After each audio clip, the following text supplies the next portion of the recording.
Hello and welcome to That's Football. It's the big one, it's the Premier League preview, but there's only one place to start. It's Manchester United versus Liverpool, Saturday lunchtime, and it can be second place, this can be a relegation battle, it could be the Champions League final. It really doesn't matter. There is no bigger rivalry in English football than Manchester United versus Liverpool. Man City can try, Everton can wish, but Manchester United versus Liverpool, Liverpool versus Manchester United, it's the biggest, and it's the biggest because the fan base is big, it's passionate globally. They have the history behind them, the biggest, most successful clubs in English football history. The rivalry, it's big, it's absolutely big. And within this Manchester United versus Liverpool game, we've got this intriguing Mourinho versus Salah element, which people, even Drogba's had his say, Eden Hazard's had his say. There's a lot of people in the press having their say. But the truth behind the Mourinho-Salah thing is actually quite simplistic, really. He signed it for Chelsea a few years ago. It didn't work out. I don't even know if he got a Premier League winners medal because he hardly played. I think they may well have made one for him. But the reality is, if you listen, Salah speaks, I think Salah, despite playing for Liverpool, he is, because I'm a Manchester United fan, obviously, he comes across as a nice bloke. He's been quite complimentary of Mourinho. And Mourinho, in his own words, said, look, the reality is, he's a very good player. I had him at Chelsea. He's a very, very good player. It doesn't surprise me what he's done in the Premier League.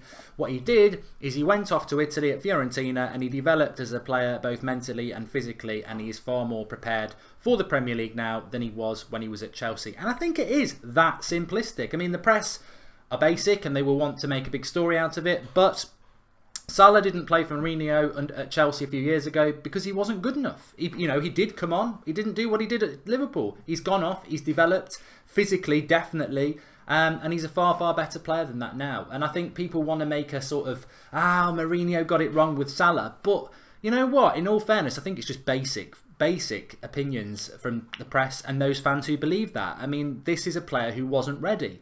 Now, it's very easy to say, well, he should have given Salah the games to develop. But this is Mourinho at Chelsea with a manager that sacked him 6 months after winning the title because they weren't getting results. Now, imagine, how the hell can Mourinho develop someone like Salah over 2 or 3 years and just say, results don't matter, it's not like I'm not going to get the sack. Of course he's going to get the sack. He won the title at Chelsea and within 4 months was sacked as champions because the results were bad. Chelsea are not a club that you can develop players. Look at their youth record. Do they, look at the players they've moved on, Lukaku, De Bruyne, funnily enough, all on Mourinho's watch, but it's happened with Ancelotti, it'll happen with Conte. Chelsea move players on because they want instant success. So the Salah thing is a bit of a non-story. Of course, it will be a very big story tomorrow if Liverpool beat Manchester United and Salah scores a hat-trick. And Mourinho will get a lot of stick for it. But the reality is, I don't think there's much of a story there. In relation to the game itself, midday kickoff, how will each team approach it? There seems to be this unwritten law that you have to play football. I find it really odd, really, really odd. I'm going to mention it on the United Stand in more depth when we do the preview at 2 o'clock. But the reality is, there's all I've seen on social media from Liverpool fans is, guarantee you're going to park the bus, guarantee you're going to park the bus and you'll nick it 1-0. Well, are Manchester United not second place at the moment, 2 points ahead of Liverpool in the middle of March? The vast majority of the season's been played and Liverpool have played very good football, but you're still 2 points behind Manchester United, who apparently parked the bus. And correct me if I'm right, if Manchester United do win tomorrow, you don't get bonus points for playing well. You get 3 points for winning. And at the end of the day, that's, of course, everybody wants to see, what Man City have done this year. And what Spurs and Liverpool have done at times, play good football and win. Of course that's the ideal, but it doesn't always work that way. And the reality is there's no moral victory tomorrow for Liverpool if they play really well and lose 1-0. There isn't one. There isn't one. You don't get, the history books won't say Manchester United 1, Liverpool 0, but subplot, Liverpool played really well. No one cares. It's about the result. And maybe Mourinho is very pragmatic like that. In fact, he is. But the reality is, in a big game like tomorrow, it very rarely is a pulsating. I can't remember the last Liverpool-Manchester United game at Anfield at Old Trafford, which was, you think of that Newcastle-Liverpool game all those years ago, 4-3. I don't think there's ever been a United-Liverpool game like that. It either is very, very nip and tuck, or it's 1 or 2-0 to one team, or it has happened occasionally. Somebody will get get beat 4 or 5-0 because someone gets sent off. But Jared Pesserman says, would you take a draw as a United fan? No, I don't think Liverpool or United fans, in fairness, would go into that game with that intention. You don't take a draw in a game like that. There's no quarter given. You look around social media, there's a lot of friendly banter going on. There's a lot of vile banter going on as well. But, each to their own. But the reality is nobody's going into that game thinking a draw. Well, maybe they are. Maybe there are some United fans who say, let's take a draw. But the reality is, if United win, you go 5 points clear of Liverpool. If Liverpool win, they go a point clear of United. So, I think at the end of the day, it's really sad for both clubs that they're so far behind Man City. But in a way, that's irrelevant, because this is the eyes of the world are on this game. It doesn't matter. It really doesn't matter what other games there are this weekend. It wouldn't matter if Man City were playing a title decider against Arsenal. It's not of interest, because Liverpool-Manchester United is the biggest game in world football. Let's have a look at the table at the moment then. I mean, Spurs are quite nicely poised, to be honest. They're only 4 points behind United, 2 points behind Liverpool, so they're probably hoping for a draw, as are Chelsea, who are currently 5 points behind Spurs. Arsenal, I think, are out of it. But the league fixtures, just to bring you up to date with what is going on this weekend, because there are other games to play. We've got Manchester United, Liverpool kicking it off at lunchtime, 12:30 tomorrow. Then you've got Everton, Brighton. Still, I think both will be safe, but Everton could do with the result. Huddersfield, Swansea, again, another. There's so many teams in that bottom area at the moment for the Premier League. If you look at it, you've got West Brom on 20 points, who probably are going down.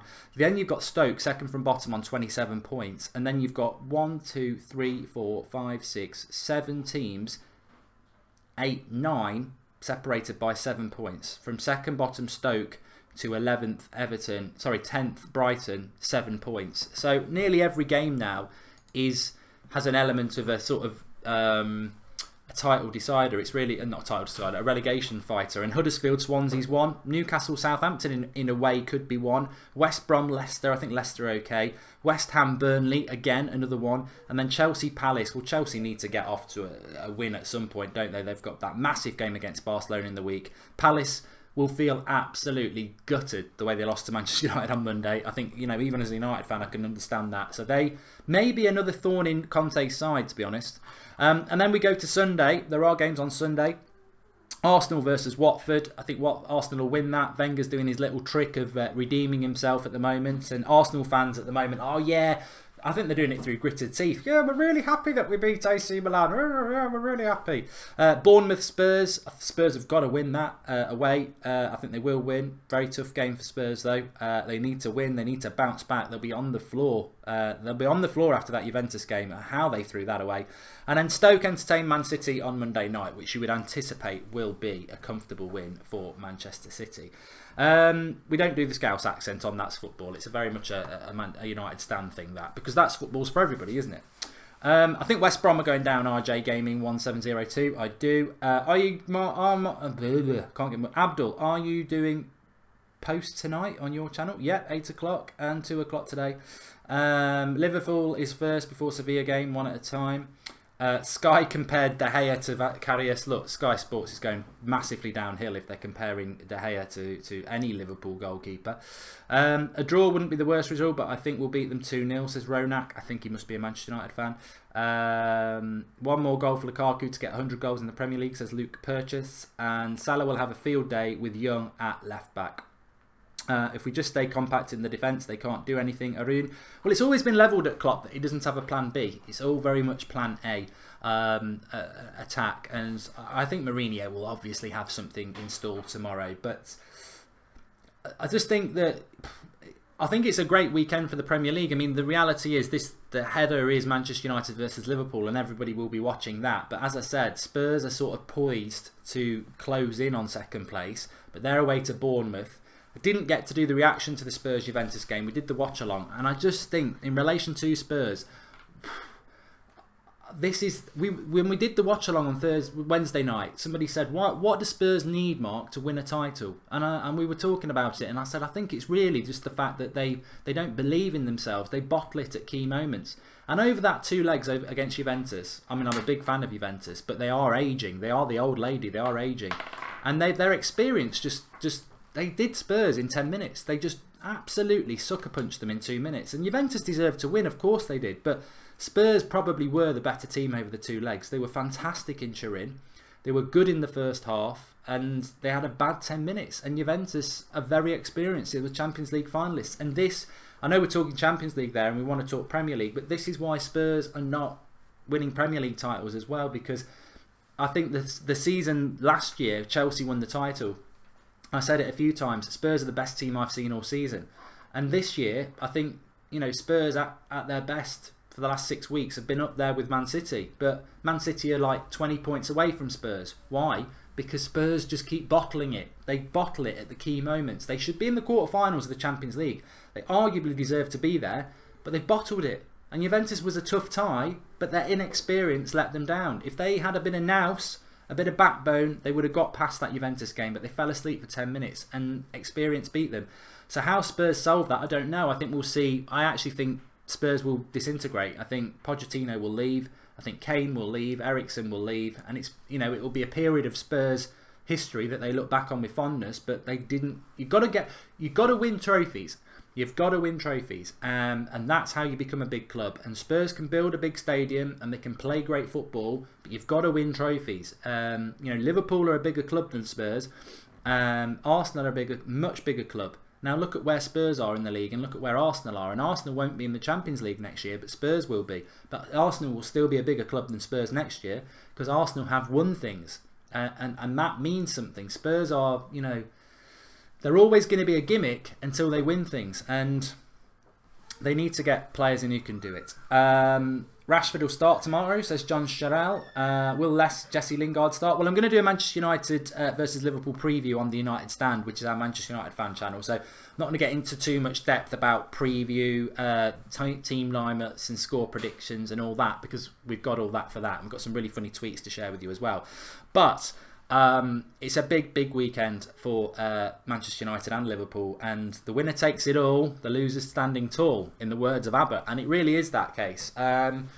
A draw, nobody will want a draw before kick-off, but afterwards it might be, you know, I think draws are funny. I remember Manchester United playing at Anfield the last 2 years and it's been 0-0, and Liverpool have sort of claimed moral victories. Oh, you parked the bus. Well, it was a draw, mate. As I said before, the history books will say 0-0. It won't say moral victory for Liverpool. It's 0-0. Football is very simple. You have 90 minutes. You start with 11 men each, or women if it's women's football. And at the end of the 90 minutes, unless it goes to extra time or penalties, there is a result. And that result could be a win for one team or a draw. And that is the result. And it really doesn't matter what the tactics are or anything like that. It's the result. So there's no moral victory in a draw, but both teams might be quite happy with it afterwards, depending on the circumstances. I just think United, the crowd has got to play a part in it. I'd say the same if it was at Anfield. I think the last 2 times United have played at Anfield, the crowd has just not been what I've seen in previous United-Liverpool games. And I think last year in January again, Old Trafford was a little bit quiet because it was quite a dull game. I think Zlatan got the equaliser late on, so we want to see a good atmosphere and we want to see it sold as what it is, which is the best game in English football. Really excited for it. But keep an eye out on Spurs Bournemouth. Can Spurs bounce back? Because they need to watch out for Chelsea behind them. Chelsea at home to Palace. If Chelsea win that and Spurs don't get a result at Bournemouth, suddenly Spurs are getting pulled into that battle with Chelsea for the 4th spot. And are Spurs going to be able to get into the right mindset having blown the Champions League? Let's see. Interesting weekend. Anyway, thanks everyone for watching. Please do drop a like on the video. Subscribe to the channel if you are new. At the bottom right hand corner icon. We'll have content for you over the weekend, of course. Daily content on That's Football, and we'll speak to you all soon. Thanks for watching.